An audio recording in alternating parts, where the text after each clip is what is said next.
I've not been out on this bike in weeks.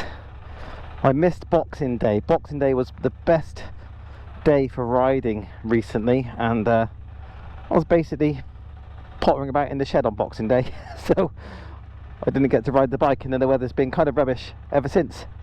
But it's the 29th of December.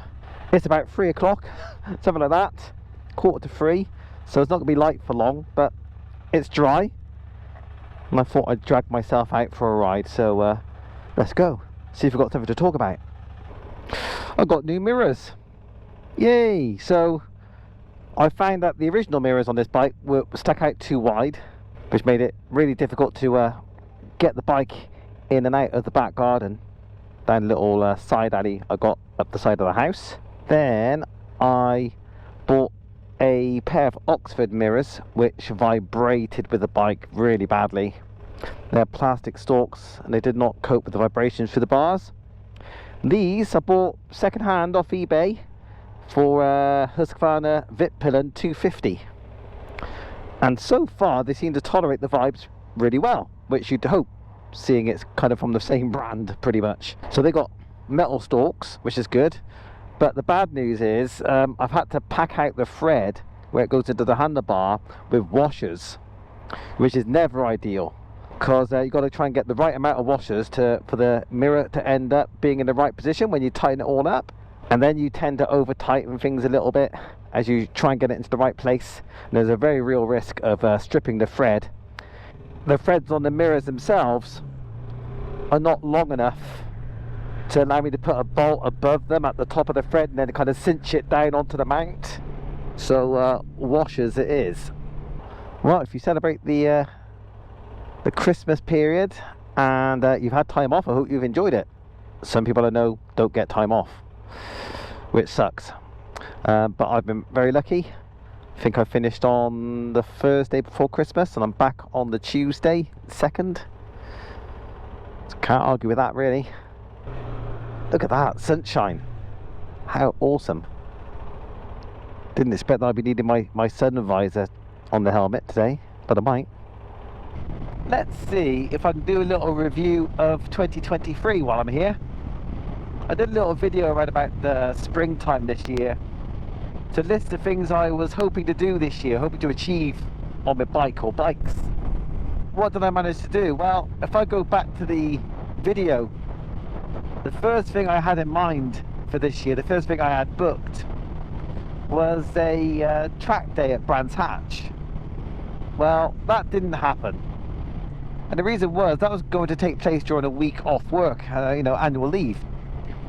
And I decided as the track day approached that for my channel, for YouTube, I think I'd be better placed making review videos of motorbikes rather than a single track day.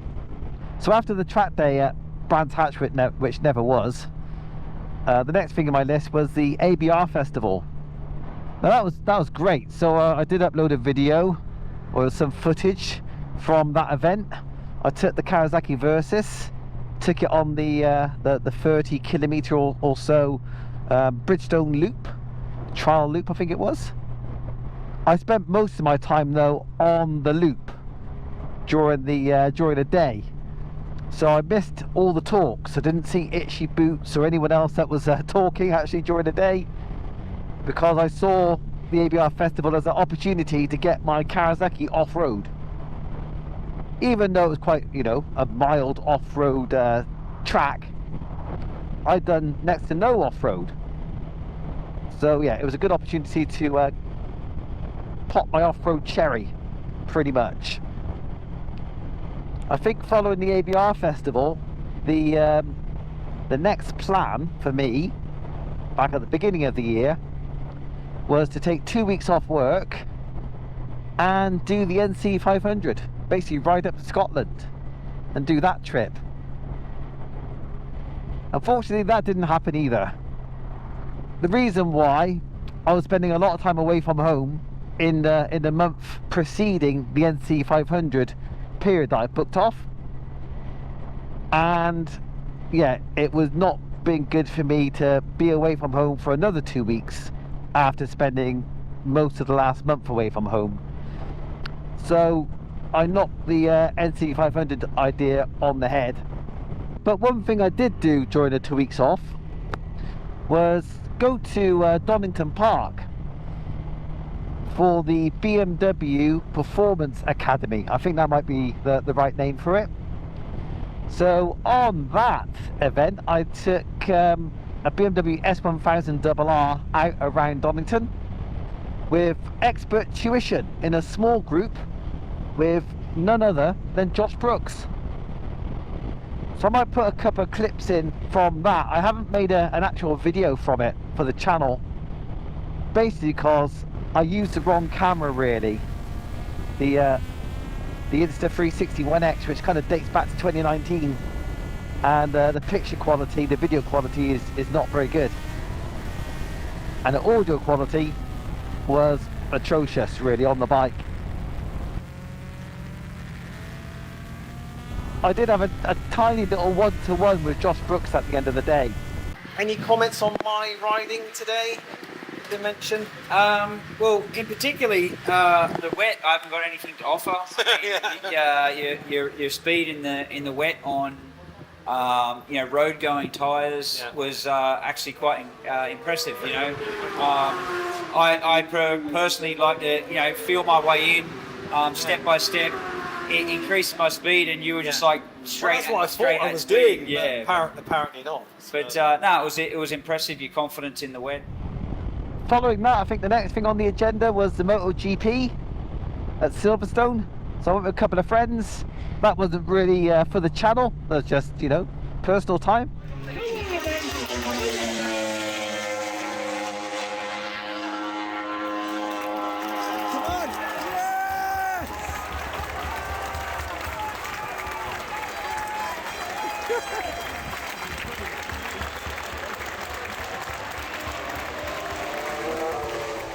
So the next thing that was planned was a track day with my best mate, and we were going to go to Donington on Yamaha R1s hired through Moto Events Limited.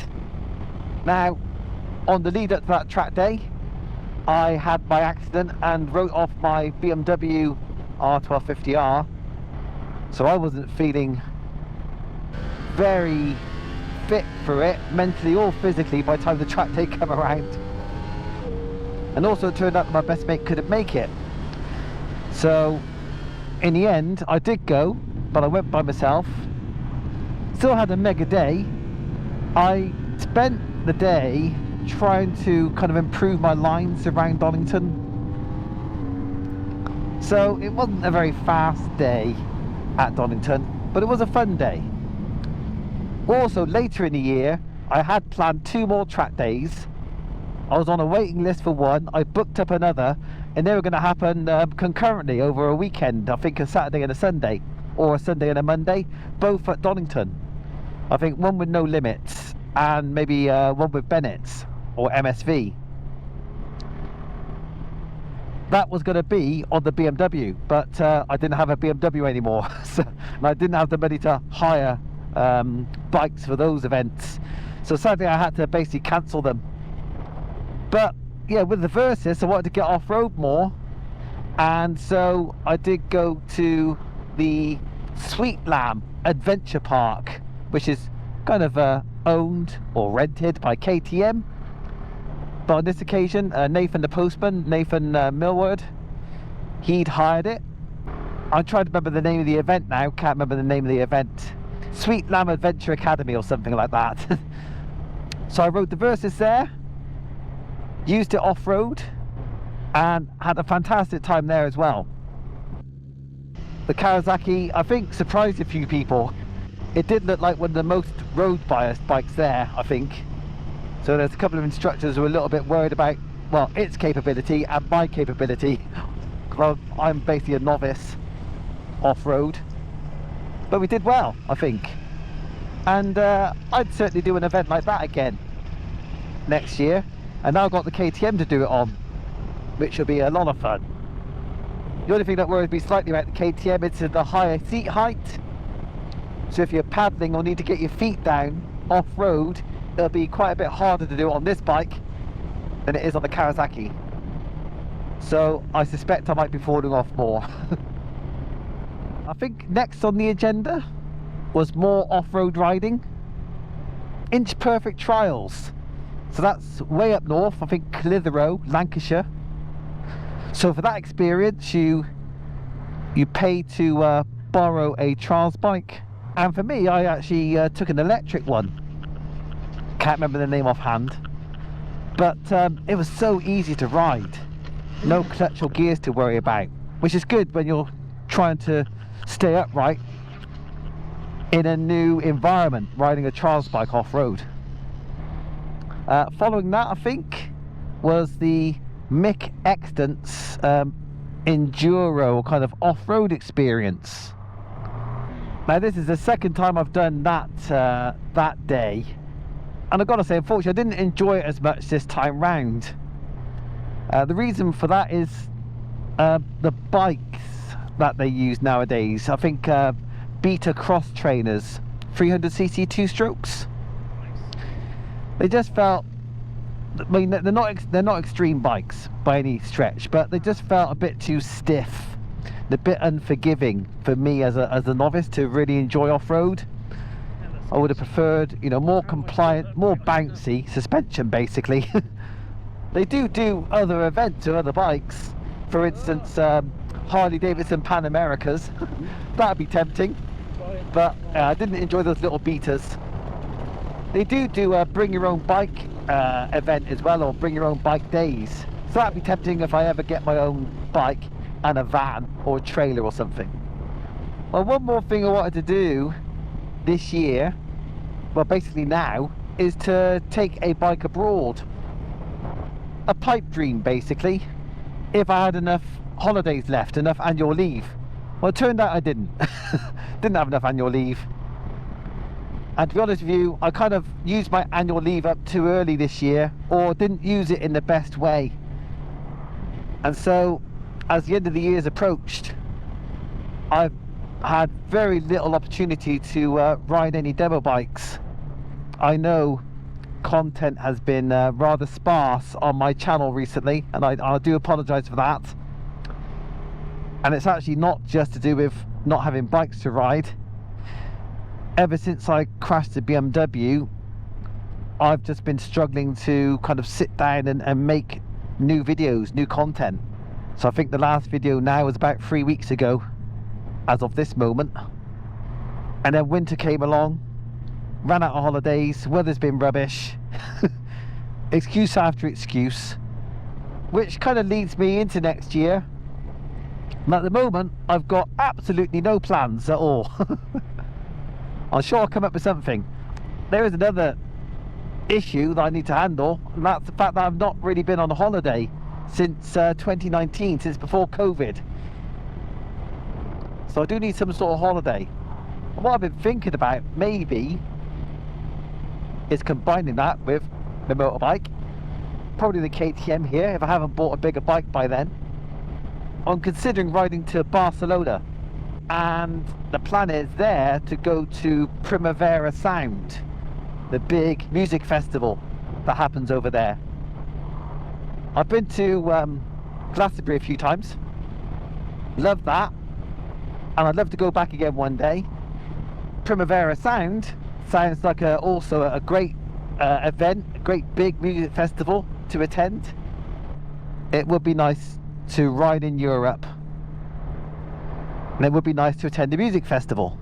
So that's quite high on my list. The other thing that's quite high on the list is motorbike shopping. I think I'll end up buying a motorbike next year. If I was sensible though, I'd probably save for next year and buy something in 2025 instead. But I'm not sensible. One of the front runners at the moment is the XSR 900 GP Yamaha.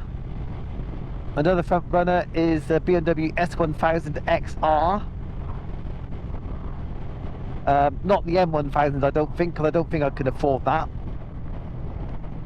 But another contender that's just kind of popped back into my head is the Aprilia Tuono 1100 V4, the non-factory version. Non-factory because it's got a bigger windscreen, wider handlebars. The riding position would be more relaxed on the V4 non-factory, and I've got to admit that's what I'd prefer, I think. The other differences are the non-factory hasn't got electronic suspension, although it has got fully adjustable suspension, so it's not going to be that bad. Basically, it's got the same engine and the same kind of performance electronic suite, you know, the IMU and the traction control and all that, lift control. There's something about the sound it makes which is very tempting, very intoxicating when you wind that throttle back, because I have ridden the factory Tuono a couple of years ago. Maybe I'll put a link at the top of the screen for that. But there's no doubting that the package is a very, you know, top performing package. So I'd be kind of mad not to consider it. So yeah, nothing else booked up or planned next year. But the one thing I need to do, I think more than anything, is ride more demo bikes, get more review videos, because like it or not, they're the things that get people watching my channel. They're the things that bring in the most views. I think a lot of YouTubers, at least in the UK, they built a lot of their channel's reputation on reviews and on their own projects and travels and holidays and trips, that sort of thing as well. But reviews are popular, so I think that's where I need to double down this year. I would like a bike that actually, you know, that helps the YouTube channel. So buy a bike that is interesting to the viewers, like a new release of some sort. The XSR 900 would be very good at that, I think. That has certainly been very exciting to people of a certain age. The S1000XR, not so much, because it hasn't changed that much this year. And to be fair, I'd probably end up looking for a second-hand one, not a new one.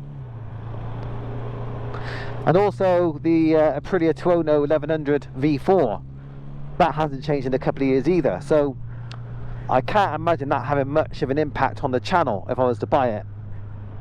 However, if I did a really good job of miking the bike up and getting as much quality audio recorded of the engine and exhaust as I could, I think that might get a lot of people watching. Anyway, looks like we've hit some crap traffic. Where are we? Just gone 4 o'clock. Friday 29th December 2023. So I think I'll wrap it up there. I just hope I actually turn this into a video that I upload and put onto YouTube in the next day or so. So if you see it, I'm wishing you a healthy and happy 2024. I'll see you then. Take care. Ta-da.